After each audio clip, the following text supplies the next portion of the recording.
We are super excited about what we've got right here behind us. Yes, sir. Because we are out today having an opportunity to test the first version of the Talon, the 1000X, which is this particular machine. And then tomorrow we'll do an after-action report on the 1000R. And that one's all about. And see about that long travel. Yeah. So we've spent the day, as you can see, completely mudding and sanding this thing up. It does say Talon right there. It does. You can see the Talons right there. Yeah. And the picturesque moment was the eagle that flew across as we were coming back in to wrap up the day here. Yeah. So where do we want to start with it? I think basically you got to start with the fact this is a 1000X, like you said. So this is the 64-inch machine. So it's got a little bit less suspension travel, obviously a little bit narrower than the 1000R. 64 inches wide. Right. And so we were on the trails today. They were a little bit, the terrain that we were on is a little bit sandy, a little bit loamy conditions, a lot of mud, obviously. It's like a sandy mud mix. But that was a really perfect place to be able to test out the narrow width, and really what they've said this vehicle is for is these kind of tight trails. It's supposed to feel like a dirt bike or a quad when you're driving it. And from my first impression, I drove it first for the first loop, and he sure did. He hogged the steering wheel. Yeah, I know. I try because I just really love driving, but it's like it's actually feels like that. It's got a very racy and dynamic driving style to it. Is that kind of what you took the second loop? So yeah, I took the second loop, and I think that it's a sport machine through and through. Yes, absolutely. Yeah, the ride, handling, everything. It really is. Yeah. Like everything about it is what you would expect a sport machine to be, and in some cases better than the competition. Yep. I think starting with the engine. Yeah. The power's there. It's what I think like 103, 104 horsepower. 104, yeah. I think Casey commented several times as we were discussing it.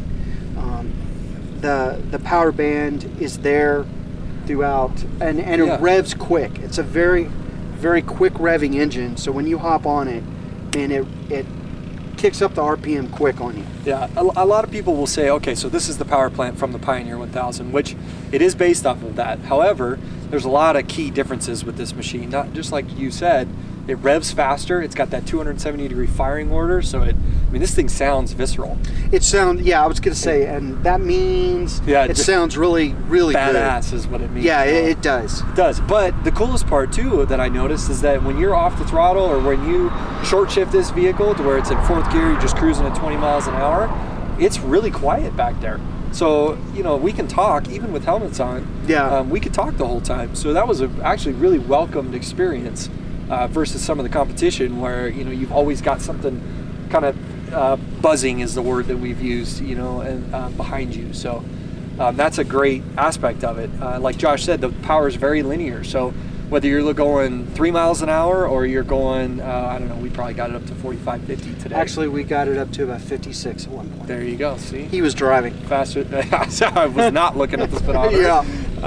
But, at the same time, it revs out really well. I think redline's right around 9,000. So I personally, I like that powertrain characteristic, and it molds well with the dual clutch transmission. Yeah. So I love the fact that you can have either automatic mode, whether it's kind of like the lazy automatic mode, just in regular AT, and then you can have a sport mode. So it'll hold shifts longer. It's just got more of a sporty feel. It'll rev out longer. Obviously, holding shifts means it will rev out longer, but it'll wait to shift until the RPM is higher. Exactly, and if you brake hard into a corner, it'll downshift quicker and more precisely so that you can actually have it at a higher RPM. To do that. Now, obviously, with the manual mode, you can do that with this machine as well, and I think you can go full manual if you want to do that. Yes, and that's what people, especially compared to the competition that we already know, with the YXZ. With the YXZ. Right. That's the main thing that people will like about this machine is that it's got that full auto mode. So you don't worry about it. You put it in high and go, and then you're good. But then you can also have it like a YXZ where you can be shifting with the paddles. Well, and to jump in, it's nice to be in full auto mode, and then you can actually ask it. You can hit the paddle on your own. Yes. and upshift or downshift if you want to, and then it takes right back over as soon as you reach a point. It'll take back over and then upshift or downshift for you again. Mm-hmm. So you can have it in full auto mode and still get that experience if you want to just shift those gears on your own. Yeah. You would think I didn't wear a helmet all day and my hair all over the place, but and that we're staring into the sun. Yeah, right. As is clear. Yeah. The last cool thing too, I think, about the powertrain system is the i4-wheel drive. While we didn't have a specific test for that today, like we didn't do any rock crawling today, where you would really want a fully locked front differential in one of these vehicles. We did do some pretty good hill climbing, and I think you know, essentially i4-wheel drive, for a quick overview of it, is it's a traction control system where if the sensors in the front wheels sense slip in one wheel in particular, it'll actually brake that wheel that's slipping and apply the power. That essentially applies the power to the wheel with more traction. In theory, it's a really cool system where, you know, it's always garnering the most traction and enabling you to get up the hill, you know, the best. Or the obstacle, over the obstacle, and in practice, I think it actually worked pretty darn well.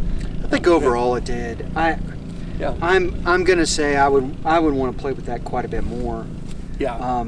Because at times I felt like it was doing something a bit strange, but I also think that was tires, and I think that was our environment with the wet, the way the sand and the mud mixed today. Yeah. I think it was just a strange deal, and I'm anxious to try it in the sand and in dry environment. But just and also we were moving, and I think that makes a big difference. We were really pushing,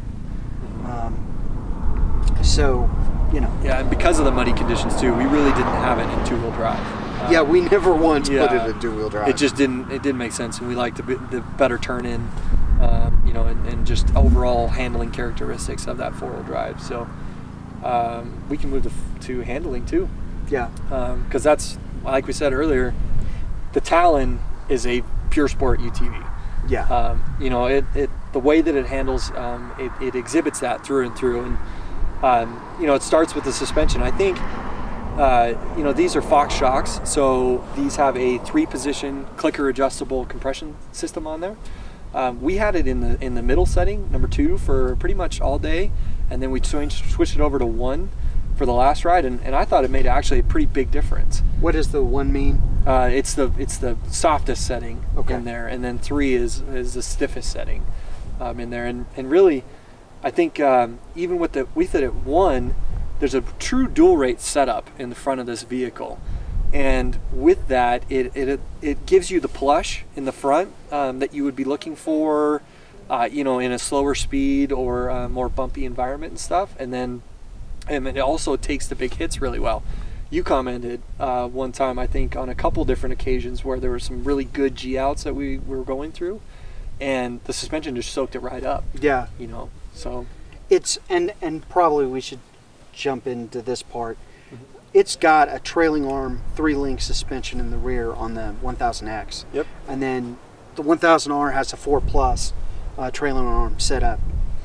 I think it is a fun ride, and I do think that there were several places where it tracks well. Like, it tracks pretty much where you point it, and it tracks well through the corners. And it's got the power, so you can get it out a little bit in the corners if you want. You can have a little fun there too. I was amazed at times when you go over a pretty good drop, even at speed, and you're expecting a pretty good bump in the front end, and the front end just flows right over it, because it does soak that up. And then the back end, I think it's the most fun when you get the trailing arm really moving. It does. You know, and it again, it feels like a sport machine to me. Yeah. Not just a trail machine, but a sport machine. So it's got a lot more, well, we would call it travel, but it's got a lot more give in the whole suspension for when you're going over bumps, particularly at speed. Yeah. And that's really one of the things that we notice is the harder you drive this car, the better it performs. You know, and that has to do with obviously suspension, the way it's set up and stuff. The rear has essentially, it's not completely just a single rate, but it's basically a single rate, and you can really feel that, especially in the washboard, as we dug in this trail some more. I will say that that's where the sportiness of the suspension came out the most, is if you're not on top of the washboard at 30, 40 miles an hour, you're feeling it. Yeah. And stuff. So it's... We'll have to explain that better at some point for those of you who don't really understand this kind of riding as opposed to like just trail riding. Yeah. But... it's not the smoothest over that stuff, that's for sure. So you want a sporty ride, it's going to be a sporty ride. Yeah, we'll have to explain that some other time when we have more time. Yeah. But I think too, in reflection of today, it's a Honda and it's built like a Honda, and that says a lot. Yep. This thing, we were on it and pushing, and there is not a rattle in this machine. No. Even after what we did today. And it feels that way when it rides. It feels that way. Like there's no flex. I think that too. I kept commenting on that. The chassis is one big piece. Yeah.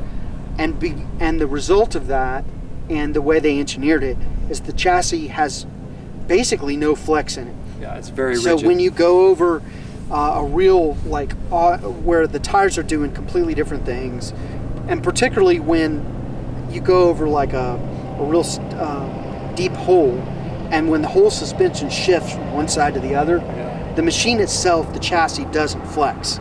And if you ride some of the others, they do flex and you notice it. So, man, it's a solid built machine, and that's not in any way unusual for a Honda. Yeah, even to the inside. I mean, we haven't talked about the inside too much, but I mean, it's built really, really well. The fit and finish on it is top notch. Yeah, from the dash to the steering wheel to and the steering wheel doesn't have any flex in it either. Yeah. When you go over the really rough stuff, a lot of machines, the steering wheel has a little play, and some worse than others, and it's very unnerving. This thing is solid. Yeah. Which again, I noticed it. Yeah. I think Honda typically is very utilitarian in its design. I was thinking a good metaphor in a different video would be a cardboard box that brings you your stuff. You know, like it's a cardboard box, and its job is there's nothing fancy to the design. It just does its job. And this is not the case. This to me, like the inside is definitely sporty, and they designed it to be that way. Not to mention, I think the overall design looks sporty. I mean, it's supposed to hearken to a particular motocross bike. Yeah, correct? It's a CRF lineup. Yeah. Not a motocross guy, so I get it though when you look at the picture. But it's a sporty look, and there's purpose in everything that you're looking at. I think it's really cool that these vents are designed in there so that the air flows back through, and can help cool both the engine, the shocks, the suspension. And I did, and that's a good opportunity to say, I noticed inside the cab does not get overly warm. No. I mean, you can feel a little bit of heat when you're thinking about it, but as a whole, it's not. Especially for a front-mounted radiator, and have those coolant lines going back and forth. So. But yeah, it looks good. It looks sport. The inside looks sport. I think the seats are extremely comfortable for a stock seat. I'm kind of blown away. And then you want to talk doors? The doors, man. So the one thing because these doors are really, really nice. The automotive latch, I think the latch might be one of the best, if not the best. Yeah, I agree. And when it shuts, like it doesn't rattle whatsoever. Right here. Yeah. I get the design. Why? I keep asking myself why these manufacturers do this, and it's such a good one. It's look at me. I mean, and I've dusted myself off.